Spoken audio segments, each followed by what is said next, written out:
Så bliver det tid til en lille teknikvideo. Vi er stoppet for i dag, og det har vi gjort på sådan en tømmerplads ude i skoven. Den er ikke helt jævn. Nogle autocamper har støtteben og alt muligt. Bamboo her, den har faktisk noget hydraulik, som egentlig gør, at vi ikke falder ud af sengen om natten. Hele beboelseskassen, den er monteret på en hjælperamme oven på chassisrammen, som er der. Den hjælperamme, den kan man løfte og vippe i alle retninger med 3 stempler. Det er det bagerste.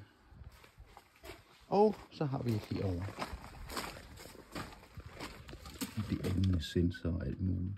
Det er nok smart, så længe det virker. Men i hvert fald så gør det, at vi ikke falder ud af sengen om natten. Og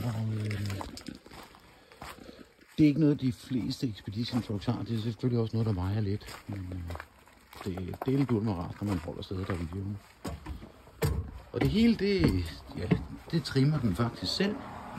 Man går lige ind her bag i fjernsynet. Og så de knapper der. Kan gøre det selv. Man kan også manuelt selv lige overtage den, hvis man vil det. Det var bare en lille update. God dag.